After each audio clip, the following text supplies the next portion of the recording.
Ça fait 6 ans que t'es célibataire. Comment une aussi belle fille comme toi peut être encore single? T'as pas rencontré quelqu'un?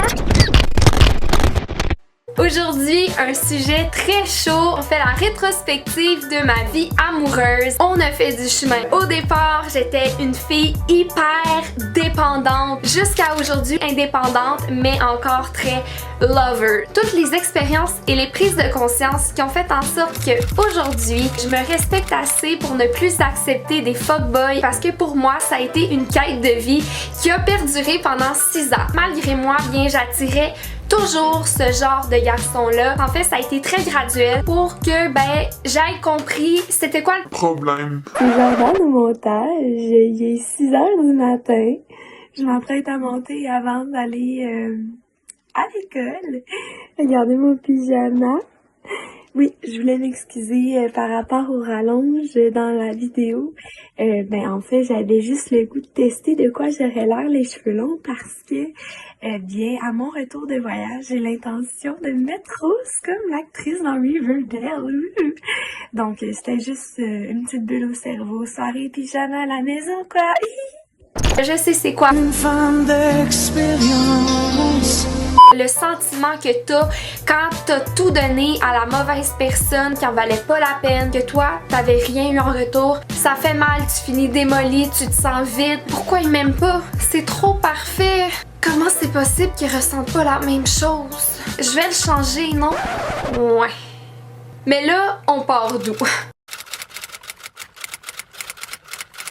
Confidence d'une balance, ascendant balance, en amour avec l'amour, qui pleure encore quand elle écoute Love Story de Taylor Swift. À 23 ans, on part de loin. Première grande peine d'amour, 14 ans. Je capote, il est tellement beau, brun, basané. C'est la première peine d'amour qui me chamboule à ce point. Mais je pense que cette relation-là m'a tellement marquée. Une des raisons pourquoi aujourd'hui je trippe sur les petits bruns foncés. Ne parlons pas de mon boyfriend dans les Caraïbes. I'm a drink to that. La fille en amour avec l'amour, c'est ça que je voulais dire. À 14 ans, c'était pire. Mais c'est encore le cas. Je suis en amour avec l'amour. J'ai eu un petit chum pis je m'en ai pas...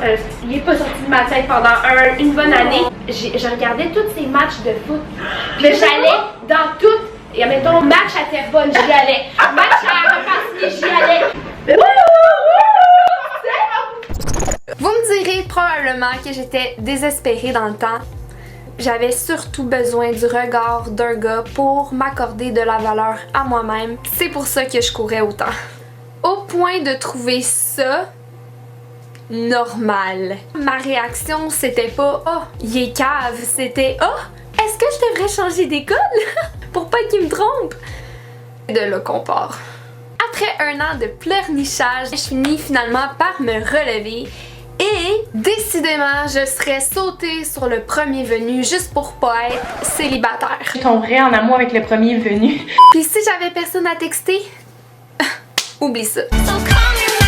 Je me sentais complètement indésirée, puis je pense que tout le monde a ce petit sentiment-là, mais moi c'était vraiment omniprésent, puisque j'étais super dépendante affective. Je devais cruiser les garçons plus vieux, et surtout les sportifs quand je prétendais être intéressée aux games de hockey, alors que c'était de la vraie foutaise. Ça a pas vraiment changé au cégep.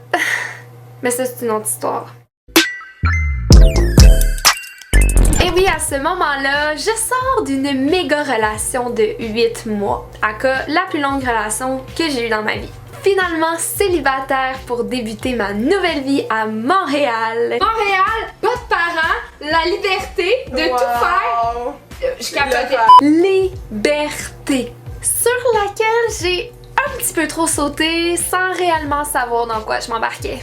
Ouais, disons que j'étais encore un peu trop dans ma romance. Disons que les choses changent. Les gars te parlent plus nécessairement juste pour sortir avec toi comme quand t'étais jeune, tu sais, full cute, ça peut arriver, mais maintenant tu réalises qu'il y a toutes sortes de relations qui peuvent être possibles. Ça, j'ai compris ça la première fois que j'ai été fuck friend malgré moi, alors que je pensais fréquenter un boy. À quoi tu pensais, Jordan? Un joueur de hockey. Disons qu'à ce moment-là, j'ai un petit peu plus compris c'était quoi la game. Puis je vous jure que j'ai été une hard player, là, comme je voulais jouer cette game-là. Malgré que je le rappelle, je suis une éternelle amoureuse. À chaque fois que je joue, je me dis fuck, je suis game over. J'ai encore foiré. À travers tous ces petits moments d'illusion que je réussis à vivre avec ces relations-là, ben, je me mens à moi-même pour trouver des prétextes afin de rester là. J'arrive enfin à goûter à des petites parcelles d'histoire d'amour auxquelles, ben, je rêve depuis toujours. Ça, à l'époque, c'est assez valide pour que je reste dans ces relations-là dans lesquelles je me respectais pas. Puis que je fasse tous les compromis du monde pour cette personne. Genre se taper Montréal-Gatineau pour un fuckboy. Juste pour ressentir durant une nuit un peu d'amour. Alors que le lendemain, c'est comme si t'existais plus dans sa vie. Puis finalement, il reste quoi après ces moments d'intimité? De tes beaux papillons, tu crashes au sol. Ça fait mal. Ah, 18 ans, ah, que je l'ai pas trouvé facile cette année-là parce que les histoires comme ça, je les collectionnais. Je pense qu'ici, je vais dévoiler le pire call qu'un fuckboy m'a déjà fait, puis que j'avais accepté ça.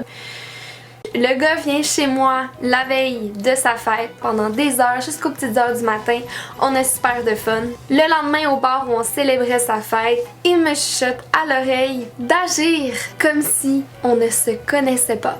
Résultat, Jared a passé la soirée de fête dans les toilettes en train de pleurer. Le gars pensait que j'étais partie. Si seulement il savait où j'étais.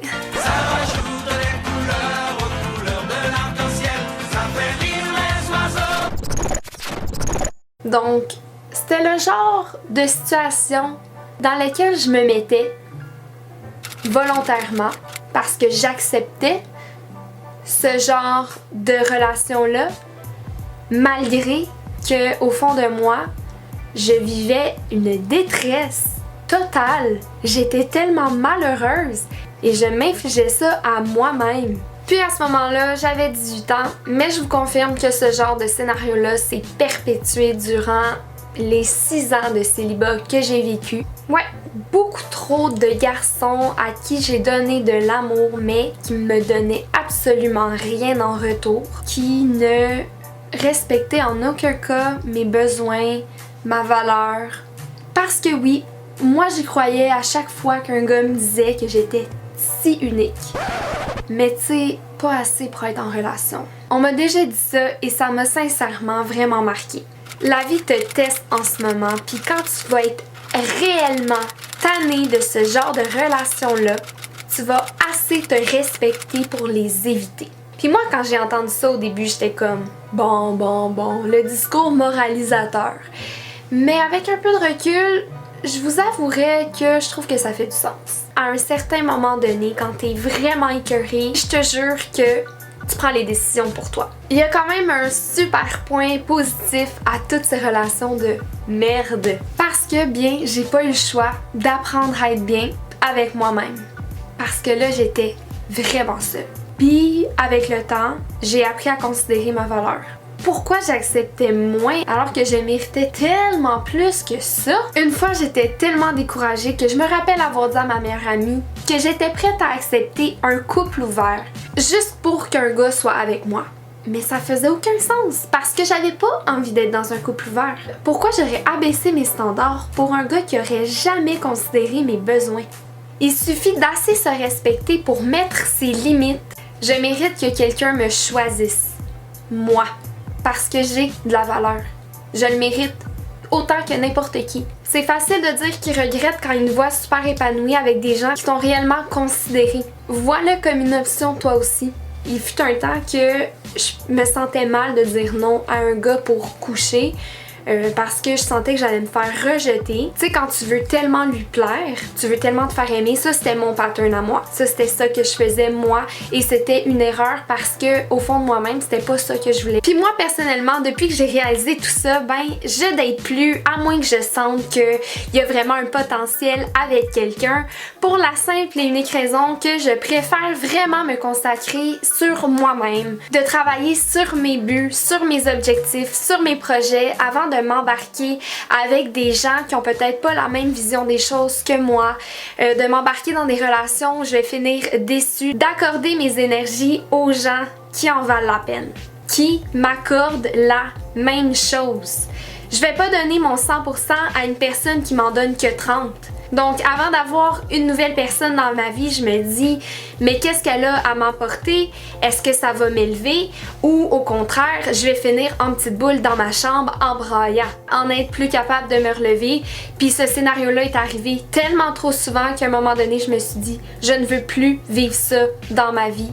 Je vaux trop cher. Puis sincèrement, le temps que je pleurais pour des garçons, ben c'était du temps que je perdais pour moi-même, pour mes projets. Ça me fait un bien fou. C'est fou. Tu vas finir tellement solide que c'est les gars qui vont courir après toi. Ma citation préférée, c'est I get prettier every time a man disappoints me. Oui, c'est sûr, c'est... T'sais, j'aimerais ça rencontrer un jour mon prince charmant, mais je pense que ça va venir, puis je courrai pas après. Le destin va faire en sorte qu'on se rencontre. Pourquoi on consacrerait notre vie à des gens qui n'en valent pas la peine? On a tellement de choses à vivre, à accomplir. C'est le temps de penser à soi. Vous êtes forte, vous êtes belle, vous êtes courageuse. Je suis comme tellement dans un boost YouTube. J'ai le goût de tout faire en ce moment. Bye!